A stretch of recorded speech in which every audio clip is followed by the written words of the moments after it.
Hello students, today I am going to teach Nernst equation. Nernst ने अर्धशैलों का electron विभव ज्ञात करने के लिए एक समीकरण प्रस्तुत किया। इस समीकरण को ही हम नर्स्ट इक्वेशन या नर्स्ट समीकरण कहते हैं। माना एक उत्क्रमणीय अभिक्रिया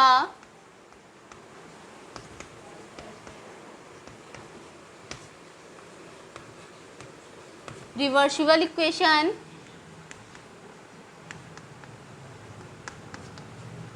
निम्न प्रकार है।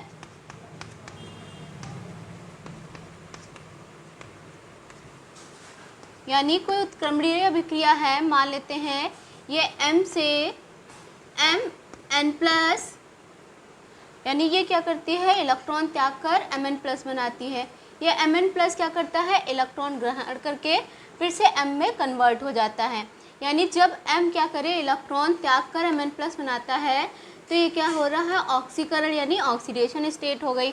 इधर ये Mn+ क्या कर रहा है, इलेक्ट्रॉन ग्रहण करके M बना रहा है, यानी अपचयन हो रहा है, तो ये क्या हो गई, रिडक्शन स्टेट हो गई।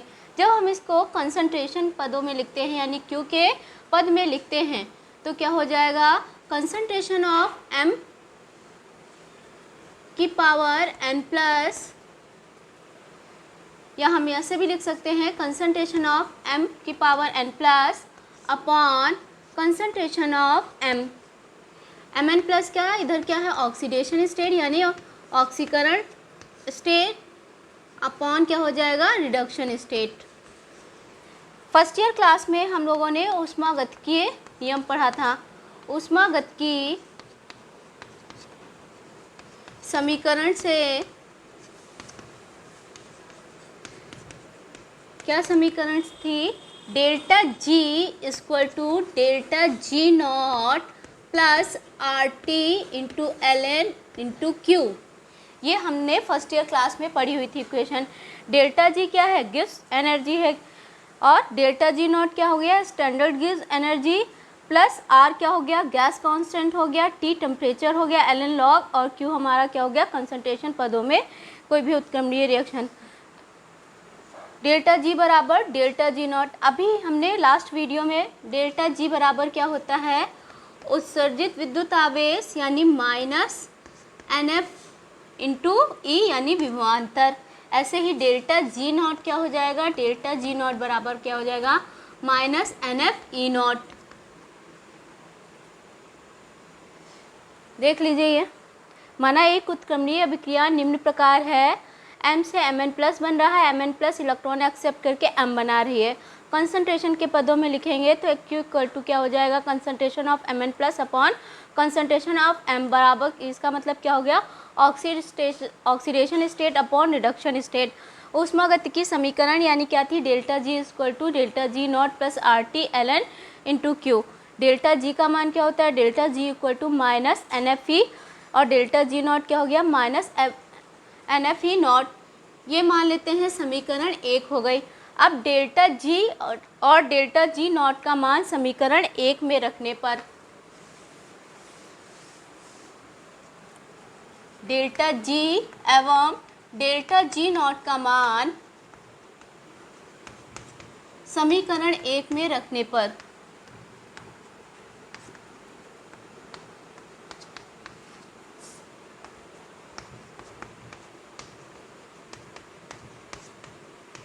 डेल्टा G की जगह हम क्या लिख सकते हैं, -NFE equal to delta G0 की जगह हम क्या लिख सकते हैं, -NFE0 plus RT LN Q। मान लेते हैं ये समीकरण 2 हो गई। समीकरण 2 को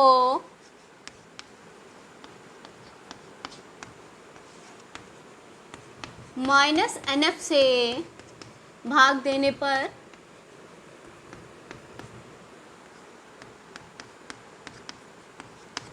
जब हम समीकरण 2 को -NF से भाग देंगे तो -NFE upon -NF equal to -NFE0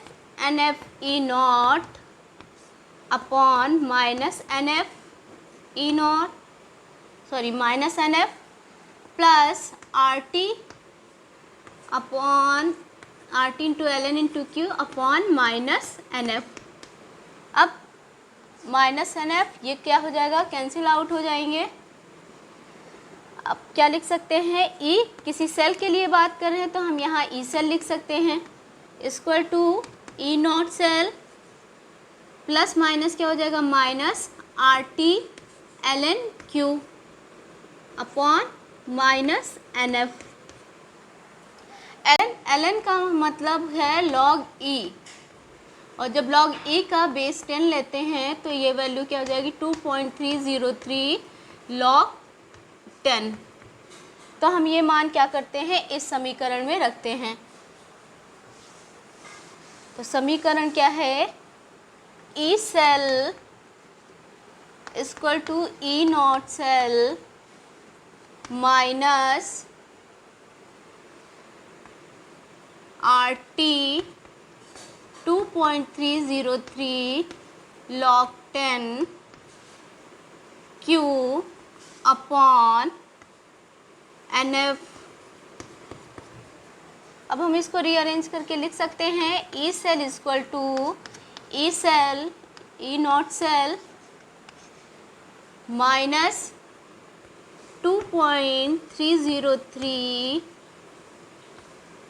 are T upon N F log 10, और Q की जगह हम क्या लिख सकते हैं, oxidation state upon reduction state. ये क्या हो गई, आपकी नस्ट इक्वेशन हो गई। R का मान सबको मालूम है, क्या रख सकते हैं, जब हम E cell equal to E naught cell minus 2.303 R की वैल्यू रख दें 0.821 इंटू टी हो गया 298 केल्विन अपॉन एन इंटू क्या हो गया, एफ क्या है, फैराडे कांस्टेंट है जिसका अप्रॉक्सीमेटली वैल्यू होती है 96,500 कूलम, और ये क्या हो जाएगा यहाँ पे log 10 oxidation state upon reduction state. जब इस वैल्यू को हम सॉल्व कर लेते हैं तो ई सेल इक्वल टू क्या हो जाएगा, E naught cell minus 0.059 upon n log 10 oxidation state upon reduction state. ये भी क्या हो गई, नस्ट इक्वेशन हो गई। तो नस्ट इक्वेशन नस्ट ने दी थी किसी भी सेल का इलेक्ट्रोड विभव ज्ञात करने के लिए, इसलिए हम इसको नस्ट इक्वेशन कहते हैं। अब नेक्स्ट टॉपिक की बात करते हैं, इलेक्ट्रोकेमिकल सीरीज। इलेक्ट्रोकेमिकल सीरीज या विद्युत रासायनिक श्रेणी, जब तत्वों को उनके मानक अपचयन विभव या मानक ऑक्सीकरण विभव के आधार पर क्रमबद्ध किया जाता है तो इस प्रकार प्राप्त श्रेणी को विद्युत रासायनिक श्रेणी या फिर सक्रियता श्रेणी कहते हैं। तो बात क्या है विद्युत रासायनिक श्रेणी की, तो विद्युत रासायनिक श्रेणी यानी सब अर्धसेल अभिक्रिया या इलेक्ट्रोड रिएक्शन क्या होती है, Li प्लस क्या करेगा, इलेक्ट्रॉन ग्रहण करके क्या बना लेता है Li, ऐसे ही Li क्या करता है, ये इलेक्ट्रॉन त्याग करके क्या बना लेगा Li प्लस, यानी ये क्या हो गया, ऑक्सीकारक हो गए, और इधर क्या हो गए, और रिडक्टेंट हो गए, यानी जिनका ऑक्सीकरण होता है उसे हम क्या कहते हैं, अपचायक कहते हैं, और जिसका अपचयन होता है उसे हम क्या कहते हैं, ऑक्सीकारक होते हैं। तो ये क्या हो गया, ऑक्सीकारक, और ये क्या हो गया, अपचायक। तो ये हमारी सीरीज हो गई विद्युत रासायनिक श्रेणी। Li plus plus electron Li बनाएगा, K plus plus electron K, Ba2 plus plus electron Ba, ऐसे ही दो हमने इधर एलिमेंट लिख दिए। Au3 प्लस क्या करेगा, 3 इलेक्ट्रॉन एक्सेप्ट करके Au बनाएगा, F2 2 इलेक्ट्रॉन एक्सेप्ट करके 2F माइनस बनाएगा। विद्युत रासायनिक श्रेणी हम इसलिए पढ़ते हैं, यानी ऊपर से नीचे जाने पर ऑक्सीकारक क्षमता का क्रम क्या है, बढ़ता है, यानी ऊपर से विद्युत रासायनिक श्रेणी में ऊपर से नीचे जाने पर ऑक्सीकारक क्षमता बढ़ती है, और नीचे से ऊपर जाने पर अपचायक क्षमता का बढ़ता क्रम है, अपचायक क्षमता क्या है, बढ़ती है।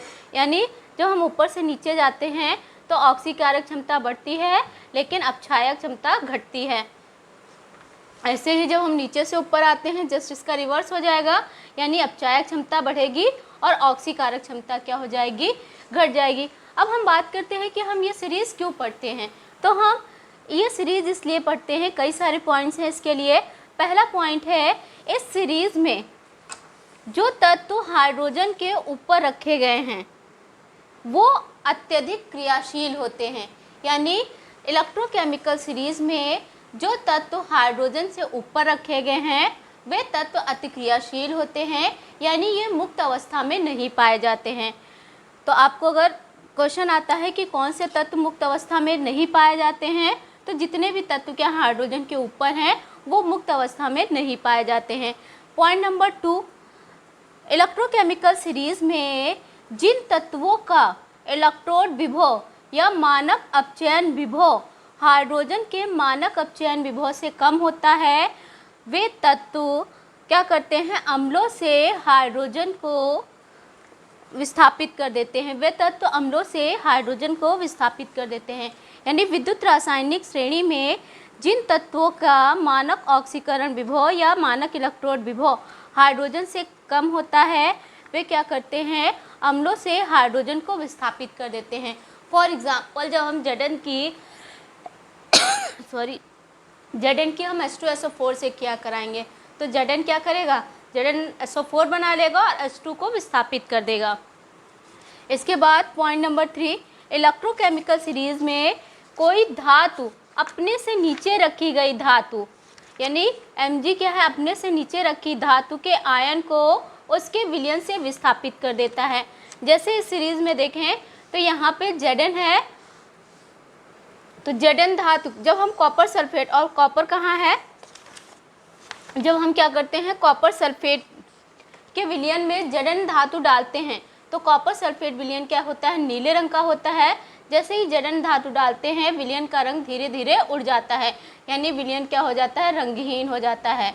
यानी इलेक्ट्रोकेमिकल सीरीज में धातु अपने से नीचे रखी गई धातु आयन को उसके विलयन से विस्थापित कर देती है। नेक्स्ट पॉइंट, Ag से ऊपर, यानी सिल्वर से ऊपर जितने भी धातुएं हैं, सिल्वर से ऊपर स्थित या Ag से ऊपर स्थित धातुएं ऑक्सीजन से क्रिया करके ऑक्साइड बनाती हैं। पॉइंट कितने पॉइंट हो गए, 4 पॉइंट। एंड नेक्स्ट पॉइंट देखते हैं, इलेक्ट्रोकेमिकल सीरीज में ऊपर से नीचे जाने पर धन विद्युतीय लक्षण क्या होता है, कम होता है, लेकिन जो ऋण विद्युतीय लक्षण है वो बढ़ता है। अगर हम पूछे Na+ Mg2+ Al3+ में किसका धन विद्युतीय लक्षण ज़्यादा है, तो Al3+ का क्या है, ऊपर से नीचे जाने पर धन विद्युतीय लक्षण क्या है, घटता है। तो सबसे ज़्यादा धन विद्युतीय लक्षण क्या है, Na+ का है, इससे कम क्या हो जाएगा, Al3+ का। लेकिन ऋण विद्युतीय लक्षण क्या है, ऊपर से नीचे जाने पर बढ़ता है। यानी क्वेश्चन आता है कि F2Cl2 और I2 में कौन सा अधिक ऋण विद्युतीय होगा, तो I2 इलेक्ट्रोकेमिकल सीरीज में ऊपर है, फिर इसके बाद Cl2 है और लास्ट में F2 है। तो ऊपर से नीचे जाने पर क्या है, ऋण विद्युतीय लक्षण बढ़ता है, इसलिए F2 क्या है, मोर इलेक्ट्रोनिगेटिव होगा Cl2 एंड Br2 और I2 से। नेक्स्ट पॉइंट है, इलेक्ट्रोकेमिकल सीरीज में ऊपर से नीचे जाने पर अधातुओं की सक्रियता बढ़ती है। इलेक्ट्रोकेमिकल सीरीज में ऊपर से नीचे जाने पर अधातुओं की सक्रियता बढ़ती है। फॉर एग्जांपल, जब हम जलीय आयोडाइड विलयन में Cl2 जल डालते हैं तो आयोडीन मुक्त होती है। जलीय आयोडाइड विलयन में Cl2 जल डालने पर आयोडीन मुक्त होती है, जिससे जो विलयन रंगहीन था वो क्या हो जाता है, बैंगनी कलर का हो जाता है। एंड नेक्स्ट पॉइंट है, वह धातु जिसका इलेक्ट्रोड रिडक्शन पोटेंशियल कम होता है वह हमेशा एनोड बनाती है। यानी जिसका मानक अपचयन विभव कम होगा वो हमेशा एनोड बनाएगी, और जिसका मानक अपचयन विभव ज़्यादा होगा वो हमेशा कैथोड बनाएगी। Thank you.